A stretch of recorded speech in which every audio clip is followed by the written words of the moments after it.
But Steve, what do I say to somebody who doesn't believe in me, goes out of their way to put me down and tell me I'm not going to be successful, or I'm a loser, or I'm not smart enough, or I'm fill in the blank?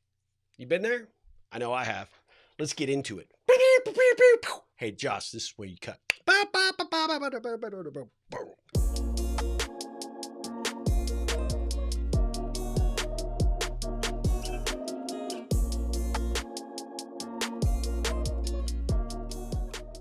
All right. So there was a little known football coach named Deion Sanders. You might remember him. Started with the Atlanta Falcons. He actually played baseball, Atlanta Braves. Went to San Francisco 49ers, I believe, won a Super Bowl. And then he went to the team that everybody loves. There are no other NFL teams. Dallas Cowboys. He won a couple Super Bowls with us. And Deion has made football his life. He raised his kids playing football. He loves it. Coached youth football. Coached, I think, at a high school. And then Jackson State called. And they needed him to come in and take over their small collegiate program. And he did phenomenal. How? Because everybody that said this is a show hire, right? This is a joke. Didn't realize that Deion had been putting in the work. Deion had been studying and understanding what it took to be a good coach, a good leader, and ideally how to take some of that doubt and turn it into fuel and motivation. And so when people started doubting his hire at Jackson State, he told the players, you listen, both ears, to what they're saying. Listen to what they say about what we won't do. Let that sink in. And then don't use it to turn into anger. Turn it into drive. Turn it into motivation. And they went off and won 2 conference championships.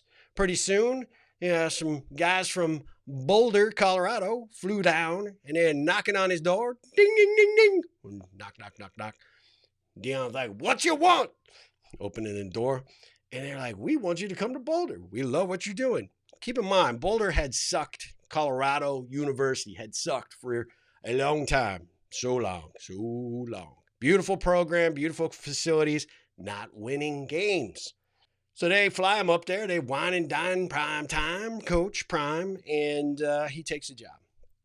And there was a lot of outrage. Like, oh my God, how can you take him from this program to like a major Pac-10 program? Hey, you're forgetting you guys sucked, right? So at the end of the day, like, what else should we try, right?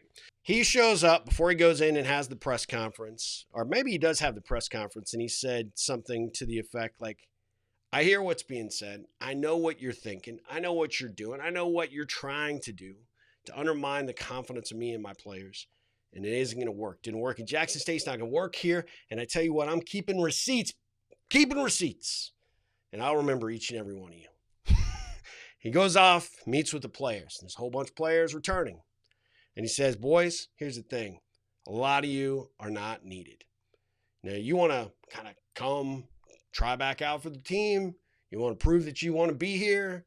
But we have got to make fundamental changes. This program has been broken for too long. We've gotten too accustomed to losing.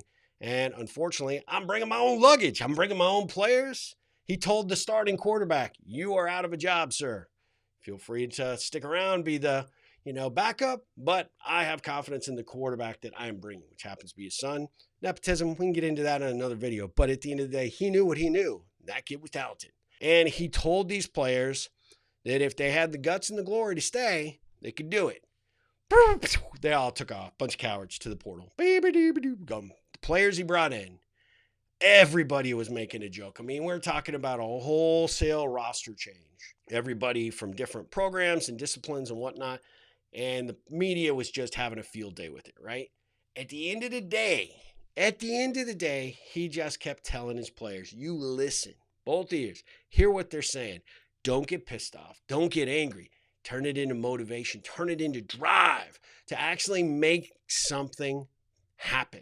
Use that as the fuel that we need to get this program where it needs to go. And what did they do? They come out of the gate and win 3 football games. And he's back. Hey, I remember all you guys talking about it, doubting what I was doing and how we were doing it. I don't forget. I'm keeping receipts. And the minute he lost last week to Oregon, All the doubters came in. The boo birds, right? They wanted to pile on. It was all motivational malarkey, bunch of junk, right?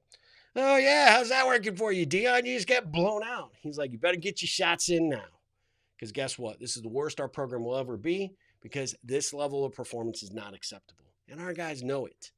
We're going to turn this into a positive, and we're going to do well the rest of the season. What I wanted to share with you is not the story of Deion Sanders, but how you turn what you can learn from Deion Sanders into your own advantage. So when somebody says, hey, you're not smart enough, or you don't have the pedigree or the education or the background, you don't know what it takes to grow this type of business or to start this kind of venture, or you don't have the credentials to apply for this job or to ask for that promotion, keep those receipts. Put in the work. Stay late, come in early, say yes to things that nobody else is saying yes to. Work your ass off, driving yourself towards whatever goal you have. Don't listen to the doubters to the degree that it degrades your confidence, but listen to them to the point where it drives your inner motivation. Allow it to be the fuel that carries you forward.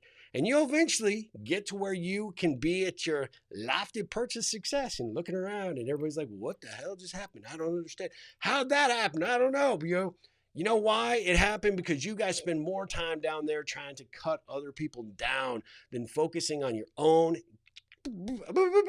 life, right? And doing the work that you need to do. So much easier to play armchair quarterback and tell everybody else what they can't do because you are too chicken shit to get out there and do it yourself. That is what I'm talking about. So if you have those people in your life, and that could be anybody, family, friends, your boss, your teammates, whatever, just smile, just take it, keep the receipts, because eventually someday you're going to be able to bring that back and cash that in and say, check it out. Look what I've done. Look at what I've accomplished. And I got you to thank for it, at least partially. Got me to thank for it a big way because I'm the one putting in the work, doing all the things. However, you provided the fuel for my engine, and my success is fantastically connected to the negativity you put out there in the world towards me. So there you go. There you go. Use that, drive that, spend some time watching Deion and how he works with his players, how he motivates them with everything that people are saying they can't do, while he puts in the work to show them what they can do. Works for him, works for his players, and it will work for you. And then you can tell those effers to get in line for, the job that they're going to want from you eventually. Anyway, you guys go out, have a great rest of your day. Go make a difference in the world, make a difference in someone's life, and you will make a difference in your own life.